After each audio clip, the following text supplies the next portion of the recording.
I built a $3 million personal branding agency. Zero to multiple seven figures in just under 4 years. And here's the truth, I didn't follow the conventional agency advice. Most agency owners are out here renting Lamborghinis, faking client screenshots, spamming paid ads to get clients, and just running their team into the ground while barely breaking even. I did the exact opposite, and we've generated over $10 million for our clients in the process, with some of them sticking with us for over 3 years now. So in this video, I'm going to break down my 7 biggest musts for building a profitable agency that's actually fun to work inside of. These are the exact same systems we use at the Birdhouse to sign high-ticket clients without pressure sales, build a team that actually wants to work with us, and create what I call the fun agency model. Lesson number 1, and it is the most important lesson, is you must have the best product. This matters more than marketing, it matters more than your retention hacks, it matters more than how nice you are. Nothing matters more than you actually getting results for your clients. One thing you'll see me tweet all the time if you follow me is that you always want to focus on making your client more money than they pay you. Now, ideally, this is a lot easier if your service is something that actually generates revenue for the clients, because they can simply measure how much they're making versus how much they're paying you. On average, you want to be making your clients 6 to 10 times as much money as they pay you over time. Now, at first, it doesn't even have to be that. It could be as much as break even. But what I find is that the clients who do churn, or the clients that don't stick with you, are really just the ones that are losing money. Most clients can justify your agency as an expense, even if they're just breaking even. But eventually it becomes a no-brainer when you're printing them 5, 6, 7, 8 times as much money from your service than they're paying you. You can get a client to pay you $10K a month if you're making them $100K a month, and it's literally a no-brainer. And what this does is it shifts all the power back to you as the agency. You get to start being picky about who you work with. You hold all the power because they have a money printer on their hand. They're investing 10K and they're getting out 100K every single month. It's not only a no-brainer, it's something that every single business owner in the world would take. So the more money you can make your clients, the more you can charge, and your retention will go through the roof. The next lesson is that you must charge high ticket. I'm sure if you're watching this, you've seen the analogy that the $500 client is the one who gives you all of the headaches, and the $5,000 client is the one who says, okay, invoice paid, what's next? Now, this can't be more true, and it works at every single scale. The $1,000 client is the one who's constantly nagging you. They want a call or two every single week for an hour. They always have issues with the content or whatever your deliverable is. And that $10,000 or $20,000 per month client is the one who just lets you do what you do and gets out of your way. Now, it's really a little bit deeper than just that. You have to think about the reason that this happens. Because the person who can afford to pay you $10,000, $20,000, $30,000 per month is the kind of entrepreneur who got to the level to be able to afford that in the first place. That is a 7, 8, 9, 10-figure entrepreneur, has the mindset capable of bringing on A-player talent and getting out of their way. Whereas someone who can only afford to pay $1,000, $2,000, $3,000, they might be a 6-figure entrepreneur at best, but they aren't even at the mental level to have a 7 or 8-figure business. So they usually have some sort of bad tendencies like micromanaging or being too emotional, etc. So that's why charging higher is just better for your business. It's more profitable, you make more, and there's less work involved. That's why at the Birdhouse, we charge on average 5 figures or more per month in terms of our average deal size. An easy way to get to that level is to have some sort of revenue share model that is scalable with the client. You can charge them a slightly lower retainer upfront, but take a percentage of the profit that you help them generate, and it gets that deal to be worth $10,000, $20,000 per month without the client having to fork up all the risk upfront. And it's really a win-win scenario for you both, because a good entrepreneur will want to incentivize you to scale and will want to pay you more if you're going to make them more money. And obviously this lesson goes hand in hand with lesson 1. If you don't have a good product, you're not going to be able to generate enough profit for that rev share to matter in the first place. So they really go hand in hand, and it all stems back to having a really good no-brainer product. Lesson number 3 is you must be picking the right clients. At the Birdhouse, we are notorious for saying no to far more people than we say yes to. I'm sure a few people are watching this video that have literally had sales calls directly with me where I tell them in the first 10, 15 minutes, you're not a fit, I can refer you to another agency, or I just push them in the right direction for what they are a fit for. The more picky you can be and the more targeted you can be with who you work with, the better you can focus your results. And what I mean by that is that for you to get the best results and to have the best results, it needs to be a very specific client avatar. So for example, I can only really work with businesses that are doing 7 figures plus a year or already have a really good product that has great retention and great reviews, and they have a proven sales team, and maybe even they're already crushing on video, and we just are going to transfer them onto platforms like Twitter and LinkedIn. And we get pickier with this thing, and it can be a little bit nuanced, but it is very important that you have many of these parameters in place that you will learn over time. So if you're just getting started, of course, you're going to start with really taking everybody. But as you start to figure out who you get the best results for, you can start to niche down. An example of this is that when I first started, we were bringing all sorts of niches like software founders and agency owners, you name it, investors. And we slowly started to mold our ICP once we started getting those first 1, 2, 3 case studies of who the people are that we were generating the most sales for. So one of our first case studies was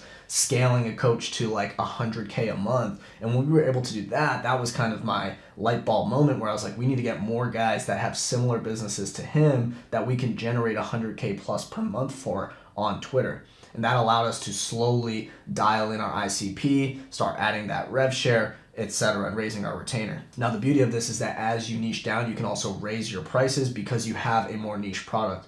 I know for us personally, we have very few, if not no, real competitors that do exactly what we do.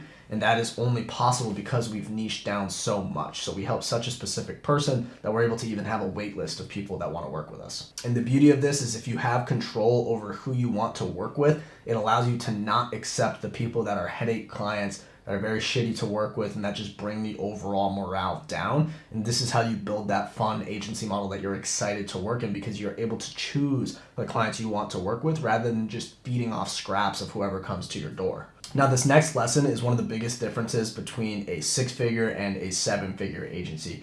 But first, if you want to learn how to go from A to Z on X and how to land your first client, how to create content, how to set up your profile, you name it, I just spent time writing a 44-page playbook on how to do just that.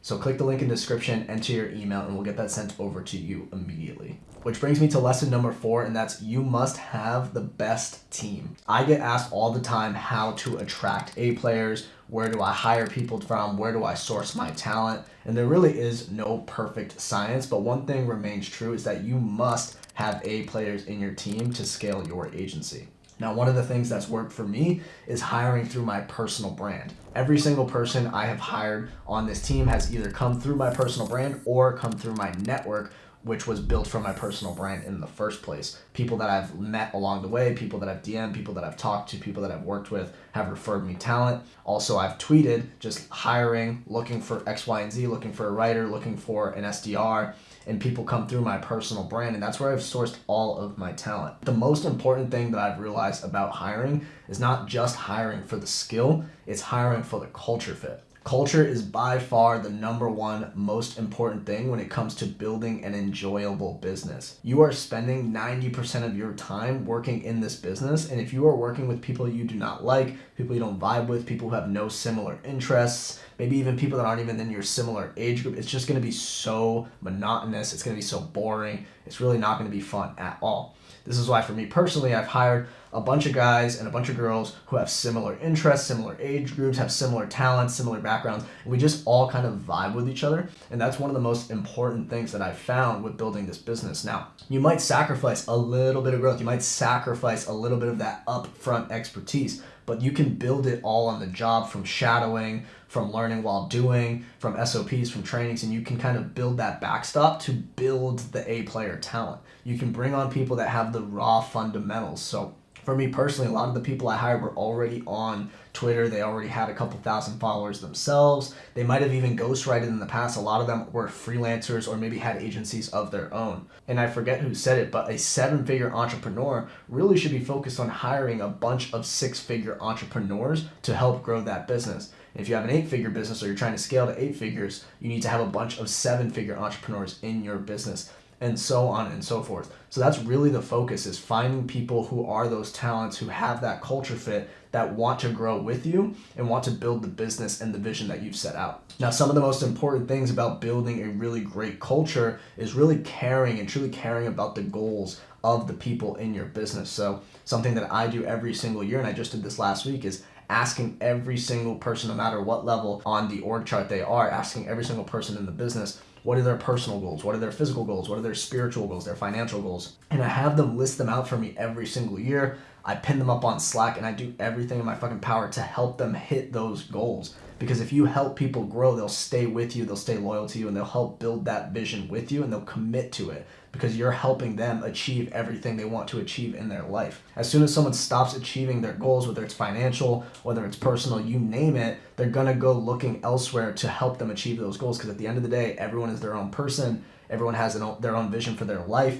And some things are out of your control, but a lot of it is in your control as a CEO and as a founder. Additionally, one of the most important things that I found with hiring, but also maintaining and cultivating A players, is paying them really well. Giving them scalable incomes that have performance-based metrics that they can ideally uncapped get as high as they want. I know some of the writers in our company started with me for like $25 per thread, started me $100 a week, $1,000 a month, and they've been able to scale that income as the business scales, and they put a lot of trust in me. And it is a really great responsibility. It's a lot of pressure, but as we've scaled the business, I've rewarded them for sticking with us for so long, and they've been able to make really great livings for themselves, because as the business scales, their income scales. And as you can see, this all ties together. For example, for us to be able to have infinitely scalable incomes in our business, we have to charge high prices. We have to have those rev shares. We have to work with clients we enjoy. Because again, you're not the only ones working with those clients. These people are working directly with the clients as well. And you need to protect that team. I can't tell you how many times I've had to protect my team, step in, make sure that they're respecting the team. I've fired clients, I've refunded people just because they weren't a vibe and they weren't really a culture fit for the team at all. And I don't want anyone to feel like they're dragging ass to do their job, right? And one other big thing we do is in-person offsites. A couple times a year, we fly out the whole team to have these creative offsites. We've done one in Nashville. We've done one in Austin. We just recently did one in Vancouver. And we've got a couple more great ones planned this year in 2026, because there really is no replacement for that in-person. It's not one of the specific lessons here, but that in-person energy is something that you cannot replace. And I highly recommend having your team in person if possible, meeting with them and having this balance, because there are benefits to having a remote business, and a lot of these high level A players do want to travel. They want to have freedom of location. They want to be able to kind of live their life. But on top of that, they also do enjoy having this in person, and everybody looks forward to it a couple times a year where we get to hang out. We get to get a big Airbnb,